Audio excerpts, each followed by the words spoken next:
After the War of the Ring ended and peace returned to Middle-earth, Shadowfax, the great Lord of Horses, faded away into legend and most forgot about the grand conclusion to this magnificent steed's life. So what actually happened to Shadowfax after the War of the Ring ended, and how did Shadowfax eventually die? Well, in this video we'll be doing an in-depth analysis into Shadowfax's ultimate fate by examining what the published Lord of the Rings literature actually reveals about his time after the Great War and what Tolkien himself stated in his personal letters, alongside what the unpublished epilogue confirms as well. But before we begin, don't forget, if you love Lord of the Rings lore and other fantasy content, then be sure to subscribe to my channel, Fantasy Spark. The final canonical appearance of Shadowfax occurs on 29 September 3021 of the Third Age at the Grey Havens, when Frodo, Bilbo, Gandalf and the elves prepare to depart Middle-earth forever. The published text in the Grey Havens chapter states, "Then Círdan led them to the Havens, and there was a white ship lying, and upon the quay beside a great grey horse stood a figure robed in all white awaiting them, Gandalf." The horse is never named in this passage, but every serious Tolkien scholar recognizes that this great horse is indeed Shadowfax. Yet frustratingly, the published narrative simply stops there. It follows Frodo onto the ship and never pauses to tell us whether the horse remained on the quay or accompanied his master across the sea. Simply put, the published Lord of the Rings books leave Shadowfax's ultimate fate surprisingly ambiguous, standing on the threshold between Middle-earth and Valinor. And Tolkien's letter 268 is perhaps the most critical evidence for Shadowfax's fate. Tolkien himself directly answered this exact question when a reader wrote to him inquiring about what happened to the great horse.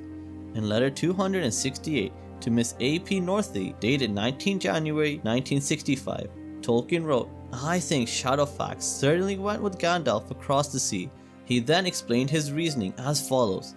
Shadowfax came of a special race, being as it were an elvish equivalent of ordinary horses.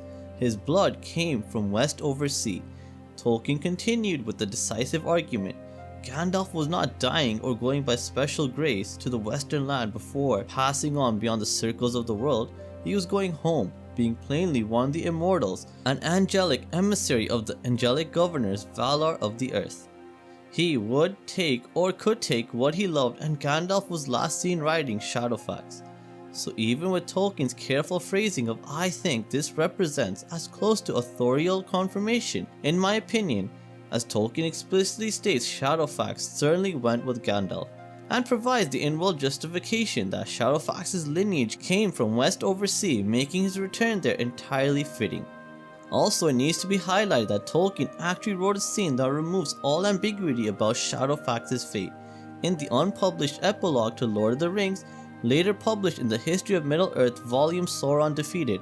Sam Gamgee answers his children's questions about what happened to the Fellowship members years after the story ended. When asked specifically about Shadowfax, Sam states unequivocally, "Shadowfax went in the white ship with Gandalf, of course, I saw that myself." This is eyewitness testimony from within the fiction itself. Sam was present at the Grey Havens and personally witnessed Shadowfax boarding the white ship with Gandalf. However though, the epilogue was ultimately cut because it provided too much expository, but the fact that Tolkien wrote it at all demonstrates that this was his confirmed understanding of Shadowfax's fate, and it perfectly harmonizes with the information we received in letter 268, which was written years later as well. So the next natural question to this would be, if Shadowfax went to Valinor with Gandalf, when exactly did this horse die? So I think it's crucial to highlight that sailing to the undying lands does not grant immortality to mortal creatures. Shadowfax was an extraordinary being who was long-lived and intelligent and descended from Felaroth and ultimately from bloodlines that came from west over sea. But he remained fundamentally a mortal beast, not an incarnate spirit like the Maiar. So while Tolkien never writes a scene depicting Shadowfax's death, his broader metaphysics of Arda makes the conclusion inescapable. Shadowfax lived out his remaining years in peace at the Undying Lands, but eventually passed away, as all mortal creatures must at some point. So there we have it, Shadowfax did not remain in Middle-earth to diminish with the fading world. nor did he die during the War of the Ring. The convergence of textual evidence creates a complete picture. Shadowfax accompanied Gandalf to the Grey Havens. He boarded the White Ship as Sam personally witnessed. He sailed west to the Undying Lands with his beloved master, and there he eventually died in peace, off-stage and unchronicled, an ending which truly befits a creature as noble as Shadowfax. So I hope you found this glimpse into Shadowfax's ultimate fate to be interesting, and now have a better understanding of where the Lord of Horses went after the story ended. So please share your thoughts about what other Lord of the Rings topics you would like for me to explore in future videos in the comments down below, and may the light of Arendelle shine bright for you and guide your way. Thank you so much for watching this video, and if you did enjoy it, please do like and share with others, and if you haven't done so already, subscribe to my channel Fantasy Spark so you can find out more about Lord of the Rings lore and other fantasy worlds as well.